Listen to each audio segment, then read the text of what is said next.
Assalamualaikum warahmatullahi wabarakatuh. Selamat siang dan selamat sore mahasiswa kelas reguler maupun kelas paralel mata kuliah hukum agraria. Di pertemuan yang ke-10 ini saya akan melanjutkan membahas mengenai hak atas tanah yang sekunder.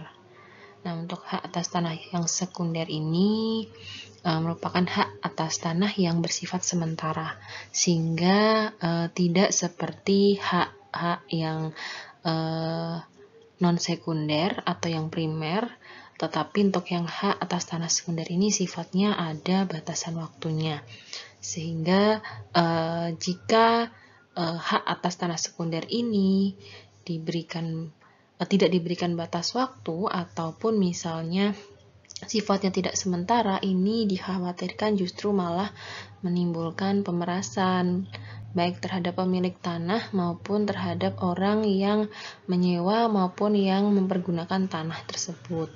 Maka dari itu di pertemuan yang ke-10 ini saya akan membahas dan menjelaskan mengenai macam-macam hak atas tanah yang sekunder. Yang selanjutnya adalah hak gadai. Hak gadai ini dasar hukumnya ada di dalam pasal 53 Undang-Undang Pokok Agraria dan juga di dalam pasal 7 Undang-Undang Nomor 56 Peraturan Pemerintah Tahun 1960. Gadai ini kan berarti menahan sesuatu barang atau jaminan atas utang. Ya, jika utang itu lunas, maka barang atau jaminan itu bisa kembali kepada pemiliknya. Jadi ibaratnya kan menahan sesuatu, ya, baik itu benda maupun barang yang dijaminkan kepada seseorang untuk nantinya bisa dikembalikan jika si pemilik barang ini sudah melunasi utangnya, ya, yang terhadap benda yang dijaminkan tersebut. Di dalam hak gadai tanah ini biasanya yang dijaminkan adalah tanah sawah. Tanah sawah yang nantinya digadaikan kepada pihak lain untuk ditukar dengan uang, sedangkan sawah yang ini akan digarap atau dipergunakan oleh orang yang memberi uang gadai. Di situ ada aturan bahwa tanah pertanian yang sudah digadaikan selama 7 tahun atau lebih harus dikembalikan kepada empunya tanpa kewajiban untuk membayar tebusan apapun. Nah, jadi di dalam pasal 7 itu sebenarnya pemerintah menyebutkan mengenai batas waktu penebusan gadai atas tanah pertanian itu maksudnya adalah untuk melindungi pihak yang memiliki ekonomi lemah. Biasanya kaum petani ini memang dalam keadaan yang mendesak, butuh uang sehingga untuk mencukupi kebutuhan sehari-harinya terpaksa menggadaikan tanah sawahnya. Nah, ini ada batasan waktunya selama 7 tahun.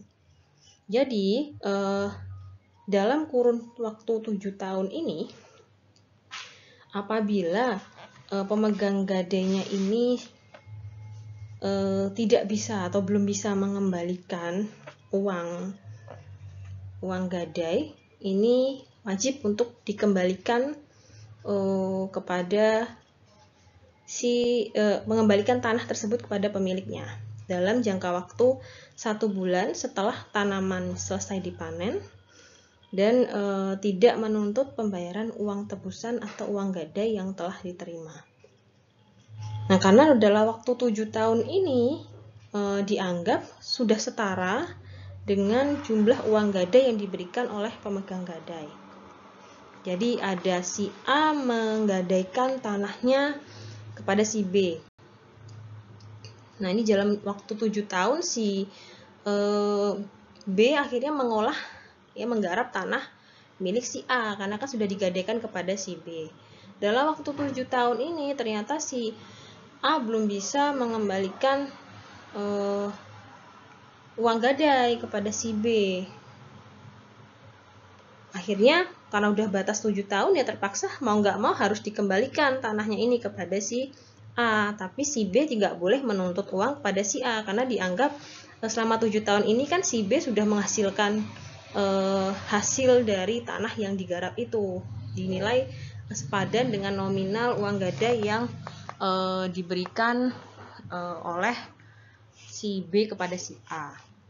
Tapi jika kurang dari 7 tahun, misalnya waktu 3 tahun, oh kok sudah diminta lagi sawahnya oleh si A gitu. Si A belum waktu 7 tahun, dalam waktu 3 tahun bilang si B tanahnya mau saya minta. Nah, itu gimana? Ya boleh-boleh aja. Boleh aja dikasihkan, kembalikan aja kepada si A, tapi beserta pengembalian uang gadai. Bedanya kalau yang batas waktu 7 tahun tadi, kalau udah pas 7 tahun, itu selama 1 bulan setelah hasil panen, tanahnya itu wajib dikembalikan kepada pemilik tanah pertanian, tapi tidak berhak untuk menuntut uang gadai, karena selama 7 tahun ini dianggap sudah sepadan hasil yang dia lakukan dalam mengolah tanah pertanian itu dengan uang gadai yang harusnya dibayarkan dari A kepada si B. Sedangkan kalau kurang dari 7 tahun, misalnya 3 tahun atau 4 tahun, si pemilik tanah itu meminta kembali tanah yang digadaikan, itu wajib dikembalikan, tetapi harus disertai dengan meminta uang gadai, karena ini kan belum selesai 7 tahun, masih ada sisa waktu. Nah, selama 3 tahun ini kira-kira berapa besarannya uang gadai yang diminta dari si pemberi gadai kepada si pemilik tanah. Nah, ini berdasarkan kesepakatan dari masing-masing pihak. Nah, ini adalah sifat dan ciri dari hak gadai. Yang pertama adalah jangka waktunya yang terbatas, yaitu kalau dalam pasal 7 tadi menyatakan bahwa ada batas waktu 7 tahun. Ini wajib untuk dikembalikan tanah pertaniannya dari si pemilik gadai kepada si pemilik tanah. Nah, tapi kalau kurang dari 7 tahun itu boleh dikembalikan tapi plus meminta uang gadai. Kalau yang 7 tahun tadi mengembalikan tanpa berhak untuk meminta uang gadai, karena selama 7 tahun dianggap sudah sepadan dalam hal pengolahan atau mengolah tanah pertanian yang digadaikan kepada dirinya. Kemudian hak menebus ya atau meminta kembali tanah pertanian itu tidak bisa berakhir dengan alasan meninggalnya si pemegang gadai, tapi ini dialihkan kepada ahli warisnya. Jadi kalau misal yang menggadaikan ini meninggal, bukan berarti ya udah berakhir nih masa gadainya gitu kan, tapi haknya untuk membayar uang gadai ini tetap bisa dilanjutkan kepada ahli waris, sehingga nanti ahli warisnya lah yang membayarkan uang gadai kepada si pemilik gadai ini, atau yang menerima gadai dari tanah pertanian seseorang yang digadaikan kepada dia. Selanjutnya adalah hak bagi hasil. Pengertian dari hak bagi hasil ini adalah hak atas tanah yang dimiliki oleh pemilik tanah karena pengelolaan sebidang tanah pertanian oleh pihak lain yang jumlahnya ditentukan atas kesepakatan pada pihak dari hasil yang diperoleh. Nah, jadi dalam perjanjian hak bagi hasil ini biasanya berdasarkan kesepakatan dari para pihak terhadap pengolahan sebidang tanah pertanian yang misalnya dimiliki oleh orang lain tetapi diusahakan oleh pihak lain. Nah, nanti hasil dari atau panen dari tanah pertanian yang diolah itu atau yang dikelola ini dibagi hasil sesuai kesepakatan dari para pihak. Nah, dalam perjanjian atau hak bagi hasil ini menurut Undang-Undang Nomor 2 Tahun 60 tentang perjanjian bagi hasil tanah pertanian, itu ada batasan atau aturan mengenai jangka waktu perjanjian bagi hasil. Nah, lamanya jangka waktu perjanjian bagi hasil ini kalau untuk tanah sawah sekurang-kurangnya itu 3 tahun. Sedangkan untuk tanah kering, ya tanah kering itu tanah yang bukan untuk sawah ya, itu sekurang-kurangnya 5 tahun. Kemudian perjanjian dalam hak bagi hasil ini tidak terputus karena pemindahan hak milik atas tanah yang bersangkutan kepada pihak lain. Kalau ada pemindahan hak milik atas tanah yang dibagi hasilkan tersebut kepada orang lain atau pada pihak lain, maka perjanjian bagi hasil yang bersangkutan itu tidak otomatis terputus. Nah, begitu pula jika hak dan kewajiban pemilik lama itu berpindah kepada pemilik yang baru. Begitu juga kalau penggarap tanah pertanian itu meninggal dunia. Nah, maka perjanjian bagi hasil itu pun boleh dilanjutkan oleh ahli warisnya dengan hak dan kewajiban yang sama. Jadi, pemutusan perjanjian bagi hasil itu sebelum berakhir jangka waktu perjanjian itu hanya dimungkinkan jika ada persetujuan kedua belah pihak yang bersangkutan, dan hal tersebut harus dilaporkan terlebih dahulu kepada kepala desa setempat. Nah, yang pertama dari hak atas tanah sekunder ini adalah hak sewa. Jadi dalam hak sewa itu ada dua macam, yaitu hak sewa untuk bangunan dan juga hak sewa tanah pertanian. Untuk dasar hukum mengenai hak sewa ini ada di dalam pasal 44 sampai 53 Undang-Undang Pokok Agraria. Nah, untuk yang hak sewa untuk bangunan ini biasanya kita dapat artikan bahwa seseorang maupun badan hukum itu dapat menggunakan tanah hak milik atau tanah milik orang lain dengan sistem perjanjian sewa. Perjanjiannya ini biasanya bisa secara tertulis maupun secara lisan. Nah, selain dengan melakukan perjanjian sewa antar para pihak, ini juga ada disertai dengan pembayaran uang sewa. Kemudian juga penentuan jangka waktu sewa. Nah, ini berdasarkan kesepakatan dan juga isi perjanjian yang telah dilakukan atau telah disepakati oleh para pihak. Jadi, yang namanya hak sewa untuk bangunan ini biasanya sifatnya sementara. Pasti ada jangka waktunya, kemudian ada timbal balik berupa pembayaran uang sewa dengan jumlah tertentu yang besarannya sudah disepakati bersama. Nah, sedangkan yang hak sewa tanah pertanian ini sebagai salah satu hak yang sifatnya sementara. Biasanya kita kenal juga tanah pertanian yang berbentuk sawah maupun yang berbentuk kebun. Nah, di dalam hak sewa tanah pertanian ini biasanya juga sering timbul sengketa maupun permasalahan baik antara penyewa maupun pemilik lahan pertanian. Karena di dalam pasal 10 Undang-Undang Pokok Agraria itu ada penjelasan atau pengaturan yang mengatakan bahwa pada asasnya tanah pertanian itu harus dikerjakan atau diusahakan sendiri secara aktif oleh yang punya tanah tersebut. Nah, dalam pasal 10 UU PA ini ada kata-kata mengusahakan sendiri secara aktif. Berarti tanah pertaniannya itu tidak boleh diterlantarkan atau tidak dilakukan sesuatu terhadap tanah tersebut, sehingga tanah tersebut pada akhirnya terbengkalai dan terlantar. Nah, ini bisa saja pada akhirnya tanah tersebut nanti jatuh kepada negara. Nah, untuk menghindari itu, pasal 10 UPA ini ada penyebutan bahwa tanah tersebut harus diusahakan sendiri secara aktif. Nah, dalam kalimat mengusahakan sendiri ini bukan berarti pemilik tanahnya itu yang harus turun langsung untuk melakukan sesuatu terhadap tanah pertanian itu. Misalnya menanami sesuatu atau menggarap sesuatu di atas tanah pertanian itu.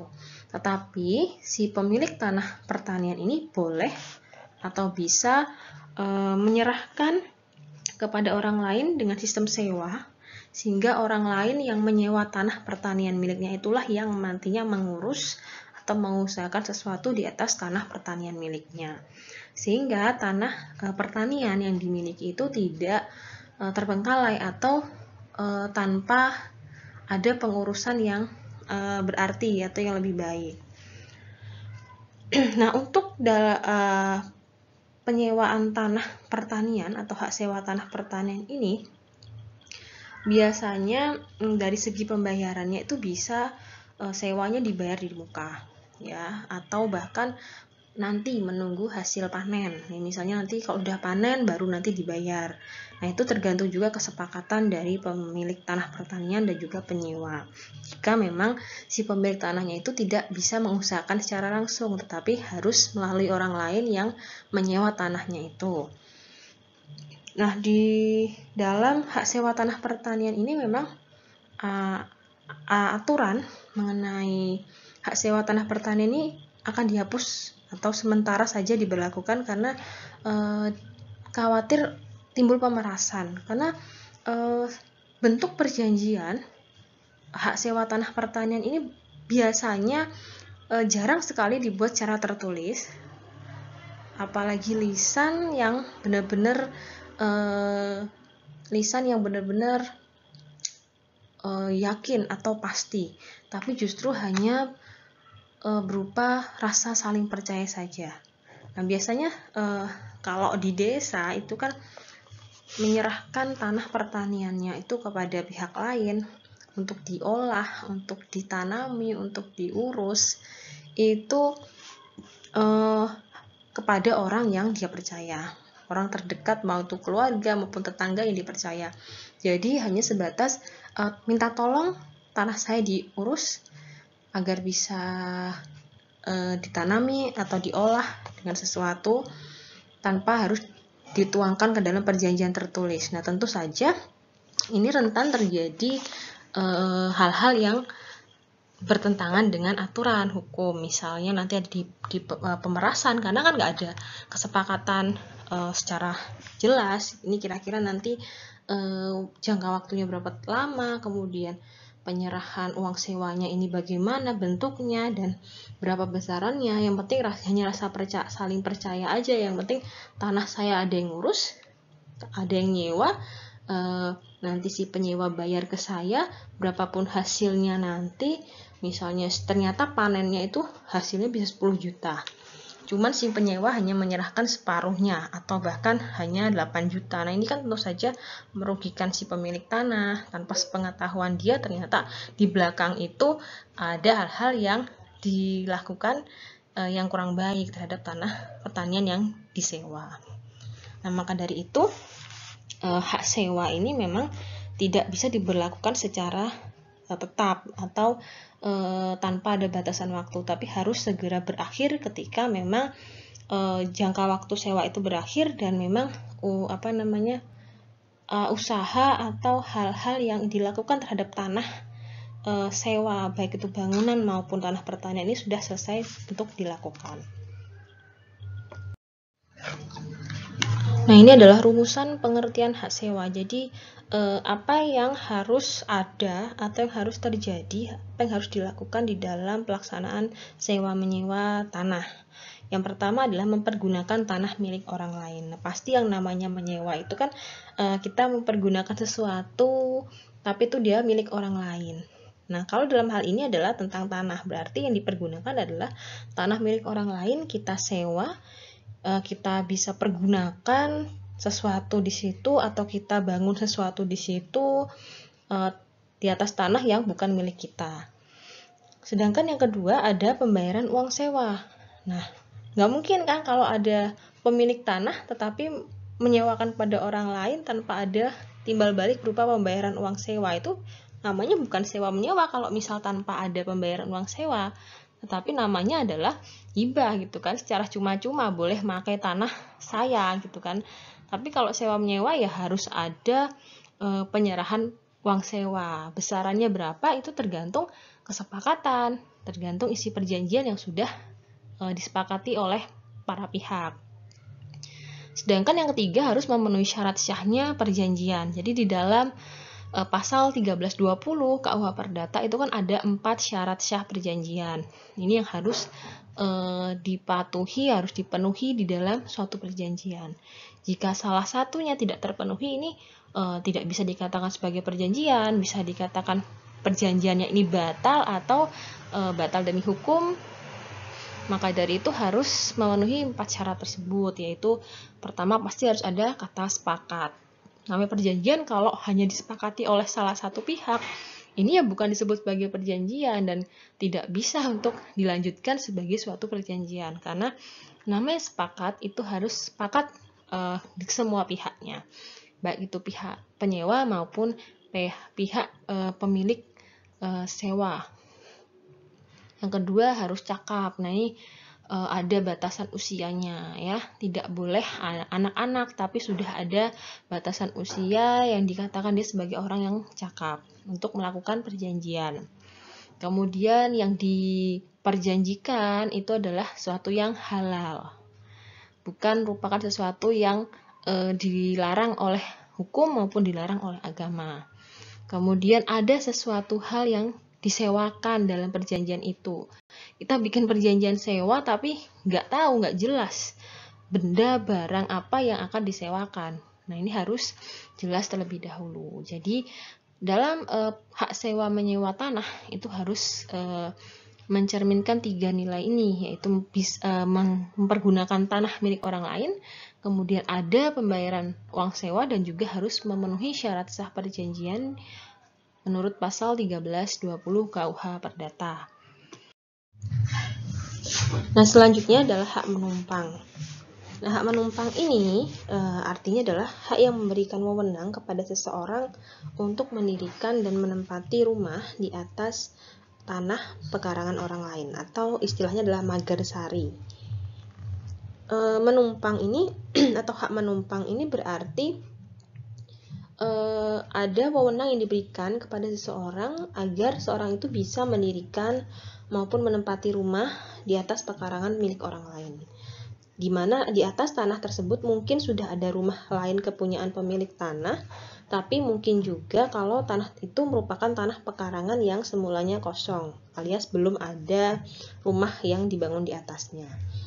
Nah, kalau kita lihat sepintas, ini kan hak menumpang ini digambarkan bahwa termasuk ke dalam hak-hak atas tanah.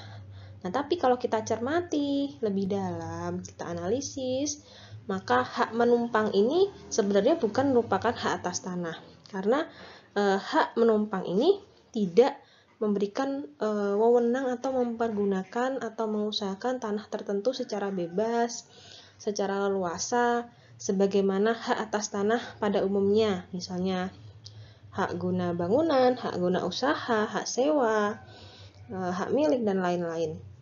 Tapi pemegang hak menumpang ini cuma punya wewenang sebatas mendiami ya, atau membangun rumah di atasnya, tetapi pemegang hak menumpang ini nggak punya hak dan wewenang lain lagi gitu. Jadi pemegang hak menumpang ini nggak punya hak dan kewajiban seperti yang dimiliki oleh pemegang hak atas tanah lain. Misalnya dia tidak bisa mempergunakan tanah tersebut atau mengambil manfaat dari tanah tersebut, apalagi sampai mewariskan tanah tersebut kepada pihak lain, memindahkan hak atas tanahnya, kemudian membebani hak atas tanah tersebut dengan hak tanggungan misalnya, atau melepaskan, menyerahkan tanah tersebut kepada pihak lain. Ini tidak bisa dilakukan oleh orang yang memegang hak menumpang. Maka dari itu ada beberapa ciri atau sifat dari hak menumpang ini, yaitu haknya sangat lemah ya, karena memang hanya sebatas menumpang, tidak punya hak dan kewajiban yang lebih dari itu, dan tidak ada pembayaran sewa. Kemudian jika pemilik tanah perlu tanahnya itu, maka harus menyerahkan tanahnya kepada si pemilik tanah. Otomatis hak menumpangnya juga hapus, kita harus beralih mencari tempat lain lagi. Kemudian turun-temurun dalam artian ini bisa saja digunakan oleh turun-temurun dari si pemilik atau si pemegang hak menumpang ini. Tetapi bukan berarti bisa dimiliki, hanya sebatas anak keturunannya itu boleh menumpang di atas tanah tersebut, tapi tidak boleh untuk memiliki atau memiliki hak dan kewajiban yang lebih ya, sama seperti si pemegang hak menumpang sebelumnya. Dan juga sifat yang terakhir adalah tidak dapat untuk dialihkan kepada pihak lain, disewakan, apalagi sampai dijual maupun diwariskan, itu tidak bisa dilakukan dalam hak menumpang.